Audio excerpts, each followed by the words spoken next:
दोस्तों, हमारे चैनल दर्पण ज्ञान सागर में आप सभी का स्वागत है। मित्रों, एक बार माता पार्वती ने भगवान शिव से पूछा, प्रभु कौन सा पाप करने से गर्भवती स्त्री का गर्भ गिर जाता है और वो संतान प्राप्ति के लिए तड़पती रहती है। फिर भगवान शिव कहते हैं, पार्वती मैं तुम्हें एक कहानी के माध्यम से बताता हूँ कि गर्भवती स्त्री से ऐसा कौन सा पाप बन जाता है, वो ऐसी कौन सी गलती कर बैठती है जिसकी वजह से उसका गर्भ गिर जाता है और उसके माँ बनने के सपने कभी पूरे नहीं होते।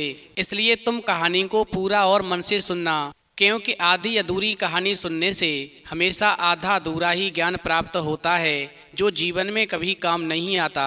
फिर माता पार्वती कहती हैं, प्रभु आप कहानी शुरू करें, मैं कहानी को पूरा और मन से सुनूंगी। तो मित्रों, कहानी शुरू करने से पहले मेरा आप सभी से अनुरोध है कि आप हमारी कहानी में खो जाएं। उससे पहले हमारे चैनल को सब्सक्राइब करके बेल आइकन अवश्य दबा लें, जिससे हमारी हर वीडियो का नोटिफिकेशन सबसे पहले आप तक पहुंच सके और आप हमारी हर वीडियो से प्राप्त ज्ञान का अपने जीवन में लाभ उठा सकें। तो आइए कहानी शुरू करते हैं। भगवान शिव कहते हैं, पार्वती प्राचीन समय की बात है, किसी राज्य में चंद्रगुप्त नाम के एक राजा राज्य करते थे। वो बहुत ही शांत स्वभाव के थे। उनका प्रजा के प्रति काफ़ी स्नेह था। वैसे तो उनका राज्य एक संपन्न राज्य था, पर राजा चंद्रगुप्त के घर में कोई संतान नहीं थी। कई बार रानी का गर्भ ठहरता था और बीच में ही गिर जाता था। इसकी कमी पूरे राज्य को खलती थी। वहीं रानी जो थी, कई वर्षों से देवी देवताओं से बच्चे के लिए वरदान मांग रही थी। तभी एक दिन राजमहल में एक साधु आता है जो भगवान विष्णु का बहुत बड़ा उपासक था। उसने राजा को थोड़ी सी भभूति दी और कहा, ये भभूति रानी के पेट पर लगा देना।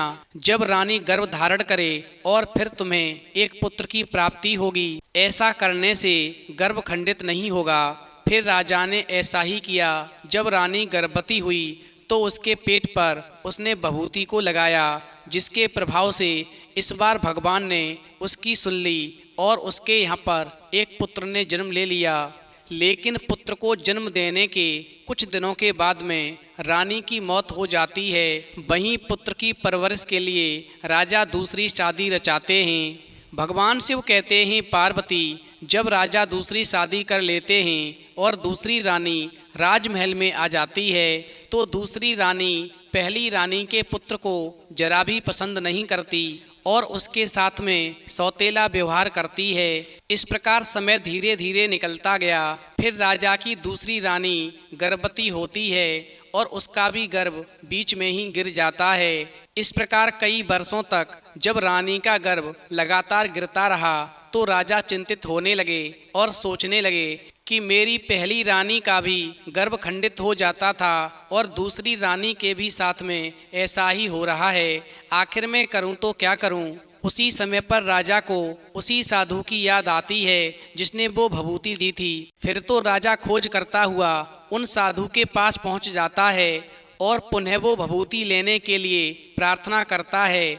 वहीं साधु इस बार भी राजा की इच्छा को पूरी करते हैं और भभूति देते हैं। वहीं साधु ने आगे कहा कि हे राजा, तुम्हारी रानी को संतान तो होगी, मगर उसके पूर्व जन्म के कर्मों के आधार पर ही संतान की प्राप्ति होगी। इस प्रकार वो भभूति लेकर के राजा वापस चला जाता है और जब रानी को गर्भ ठहरता है तो उसके पेट पर लगा देता है, जिसके प्रभाव से समय आने पर दूसरी रानी को एक पुत्री का सुख प्राप्त होता है। फिर तो रानी का सारा प्यार अपनी पुत्री पर उमड़ने लगता है और वो अच्छा खाना अपनी बेटी को खिलाती है। वहीं बसा भुसा खाना पहली रानी के पुत्र को देती है। वहीं राजकुमार भी अपनी सौतेली माँ के हाथ का खाना बड़े ही चाव से खाता है। लेकिन उसी महल में रहने वाली दो चिड़ियाँ जो कभी पहले रानी ने पाली थीं, वो ये सब देखती हैं और मन में सोचती हैं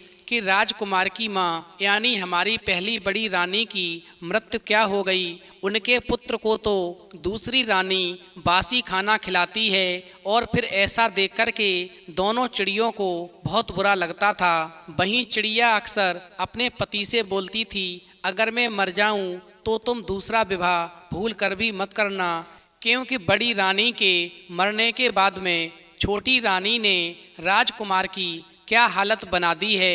वो राजकुमार से बहुत नफरत करती है। भगवान शिव कहते हैं पार्वती, एक दिन राजकुमार और उसकी छोटी सौतेली बहन का झगड़ा हो गया और फिर ऐसा देख कर के दूसरी रानी को बहुत ही क्रोध आया। उसने राजकुमार को बहुत डांटा और बहुत मारा। वहीं दूसरे दिन राजा को बिना बताए राजकुमार को मवेशी चराने के लिए भेज दिया और फिर उसके बाद में राजकुमार को रोजाना मवेशी चराने के लिए जंगल में भेजने लगी। वहीं उसके लिए रूखा सूखा खाना भी भेजने लगी। उधर चिड़िया को राजकुमार पर हो रहा अत्याचार देखा नहीं जा रहा था और वो भगवान विष्णु से प्रार्थना करती है कि हे प्रभु, राजकुमार के ऊपर ऐसी कृपा करो कि उसे माँ का प्यार मिले और उसे स्वादिष्ट भोजन मिले। उधर उसी समय भगवान विष्णु लक्ष्मी के साथ में यात्रा पर निकले हुए थे। इस प्रकार वो चिड़िया की भक्ति से खुश होकर उसे आशीर्वाद देते हुए कहते हैं कि तुम चिंता मत करो, राजकुमार को अब स्वादिष्ट भोजन खाने को रोजाना मिलेगा। भगवान शिव कहते हैं पार्वती, एक दिन भगवान विष्णु की कृपा से राजकुमार जब मवेशी चरा रहा था तभी उसे एक गाय का बछड़ा दिखाई पड़ता है जो अपनी माँ गाय की अस्थियों के पास में लेटा हुआ शोक मना रहा था, क्योंकि गाय मर चुकी थी और बछड़ा अपनी माँ की याद में तड़प रहा था। इस प्रकार जब राजकुमार से बछड़े का दर्द देखा नहीं गया तो राजकुमार जो था अपनी बांसुरी बजाने लगा। भगवान शिव कहते हैं पार्वती, राजकुमार ने इतने प्यार से लीन होकर बांसुरी बजाई कि गाय की अस्थियां एक एक करके जुड़ने लगीं और फिर गाय जिंदा हो गई। इस प्रकार गाय जो थी अब बछड़े के साथ साथ राजकुमार को भी माँ का प्यार देने लगी और वो एक स्तन से दूध राजकुमार को पिलाती और एक स्तन से अपने बछड़े को पिलाती। इस प्रकार राजकुमार की सेहत में दिन दूना रात चौगना बदलाव होने लगा। उधर दूसरी रानी को शक होने लगता है कि कुछ तो बात है, मैं तो राजकुमार को बासा खाना देती हूँ फिर भी ये हष्ट-पुष्ट कैसे होता जा रहा है। और फिर ऐसा सोचकर वो दूसरी रानी जो थी अपनी बेटी को राजकुमार की जासूसी के लिए भेजती है और फिर जिस समय वो लड़की राजकुमार की जासूसी करने के लिए जंगल में पहुंचती है उधर वो राजकुमार अपनी सौतेली बहन को जंगल में देख कर के बहुत ही खुश हो जाता है और गाय से दूध लेकर के अपनी सौतेली बहन के लिए खीर बनाकर खिलाने लगता है। इस प्रकार वो लड़की जब अपने घर जाकर के अपनी माँ को सारी बात बताती है फिर तो बेटी की बात को सुनकर के दूसरी सौतेली रानी राजा से हट करती है कि या तो अब राजमहल में राजकुमार रहेगा या फिर इस महल के अंदर मैं रहूंगी। इस प्रकार रानी की हट के आगे राजा को झुकना पड़ता है और वो राजकुमार को देश से निकाल देता है। भगवान शिव कहते हैं पार्वती, जब राजकुमार को राज्य से बेदखल कर दिया जाता है तो उसके साथ में वो गाय और दोनों चिड़िया भी चली जाती हैं। इधर पुत्र मोह में राजा गुप्तचंद की मौत हो जाती है और उधर जंगल में अर्जुन को गाय जो थी अपने आंचल में सुलाती है और दोनों चिड़ियां उसके लिए पहरा देती हैं। इस प्रकार राजकुमार का समय जंगल में धीरे धीरे गुजरने लगता है और फिर एक दिन राजकुमार घूमते घामते एक ऐसे राज्य में पहुंच जाता है जिस राज्य के घमंडी राजा की 4 बेटियां थीं। वो हर शाम अपनी बेटियों से पूछता था कि वो किसके भाग्य का खाती हैं। वहीं बेटियां जवाब देती थीं कि वो अपने बाप के भाग्य का खा रही हैं। सिर्फ एक बेटी जो सबसे छोटी थी वो हमेशा यही बोलती थी कि पिताजी, मैं आपके भाग्य का नहीं अपने भाग्य का खा रही हूँ। वहीं इस बात से खुन्नस खाकर के राजा अपने सैनिकों से बोलता है कि एक ऐसा लड़का इसके लिए ढूंढ कर लाओ जिसके ऊपर न रहने की छत हो न खाने का ठिकाना, फिर इसे मालूम पड़ जाएगा कि ये मेरे भाग्य का खाती है कि अपने भाग्य का खाती है। इस प्रकार राजा की आज्ञा पाकर के जब सैनिक ऐसे लड़के को ढूंढने के लिए निकलते हैं तो सैनिकों को जंगल में राजकुमार दिखाई पड़ता है। फिर वो चुपके से राजकुमार को उठाकर ले जाते हैं और दोनों की शादी करा के राजा की छोटी लड़की को अपने भाग्य से खाने के लिए जंगल में छोड़ जाते हैं। इस प्रकार शादी होने के बाद राजकुमार को इस बात की चिंता बढ़ जाती है कि वो अपना पेट तो भर लेता है लेकिन अपनी पत्नी का पेट कैसे भरेगा। वहीं भगवान विष्णु की कृपा से गाय माँ जो थी अपने दूध की मात्रा बढ़ा देती है और फिर दोनों मजे से अपना पेट भरने लगते हैं। वहीं एक दिन जब राजकुमार सो रहा था तो उसे सांप डस लेता है। फिर तो राजकुमारी अपने कर्म को कोसते हुए रोने लगती है और सांप की बामी के पास जाकर खुद के भी प्राण देने को बोलती है। तभी नागराज खुश होकर उसके पति को जिंदा कर देते हैं और उन्हें उस बामी के नीचे गड़ा हुआ खजाना भी भेंट कर देते हैं। इस प्रकार इधर तो राजकुमार धनवान हो जाता है और अपना महल खड़ा कर लेता है। साथ ही गाय और दोनों चिड़ियों की महल में विशेष व्यवस्था की जाती है। वहीं राजकुमार हर गरीब की मदद करता है और सभी को रोजगार देने लगता है।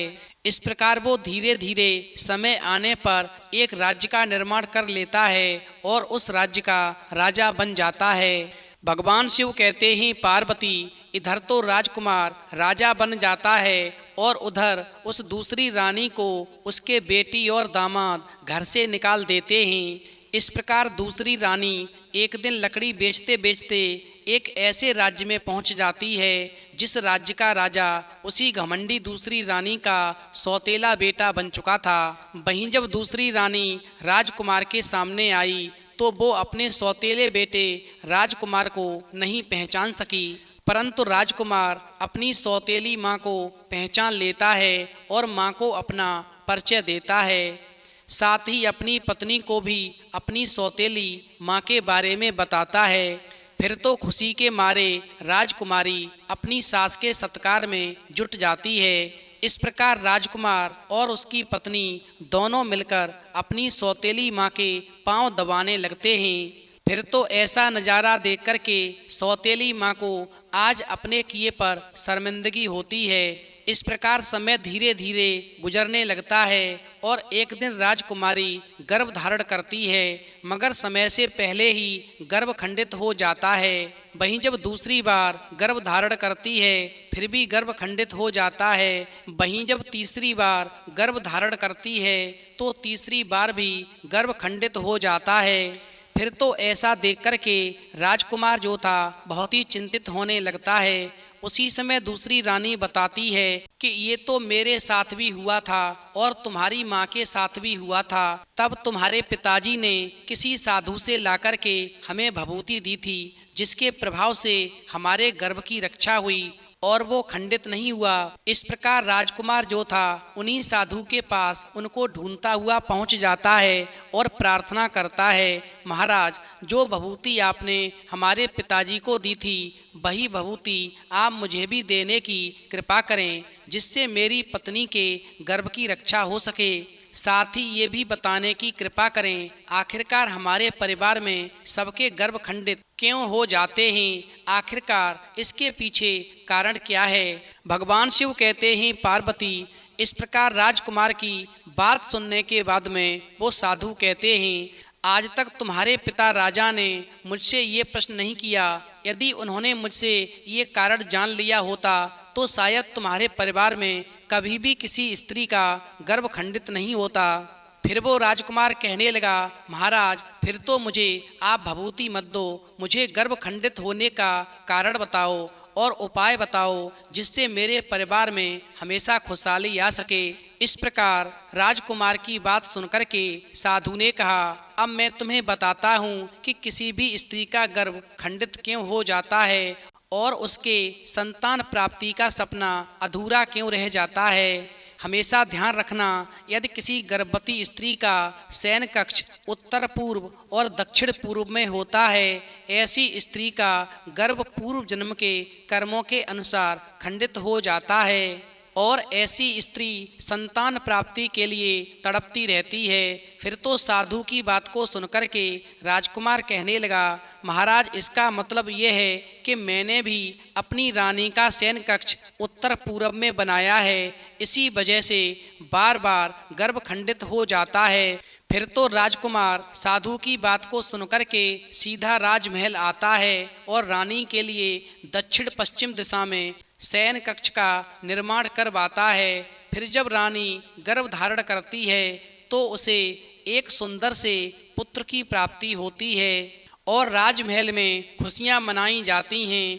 तो मित्रों, इस कहानी से हमें सीख मिलती है कि कभी भी गर्भवती स्त्री को दक्षिण पूर्व या उत्तर पूर्व में नहीं सोना चाहिए। साथ ही ये भी सीख मिलती है कि कभी भी किसी को दुख नहीं देना चाहिए, चाहे वो अपना हो चाहे पराया हो, क्योंकि अपना खून भी दगा दे सकता है और सौतेला अपना सकता है। जैसा कि दूसरी रानी के साथ हुआ, उसकी अपनी बेटी और दामाद ने उसको अपने घर से निकाल दिया, वहीं दूसरी रानी ने जिस सौतेले राजकुमार को राजमहल से निकलवाया, अंत में उसी सौतेले राजकुमार ने अपनी सौतेली माँ को प्यार दिया और अपने राजमहल में रखा। इसलिए बच्चों को अच्छे संस्कार दो, वो हमेशा काम आएंगे। तो मित्रों, यदि आपको आज की कहानी पसंद आई हो तो प्लीज़ आप हमारे चैनल को सब्सक्राइब करें और भगवान शिव और पार्वती के लिए एक लाइक करना बिल्कुल न भूलें।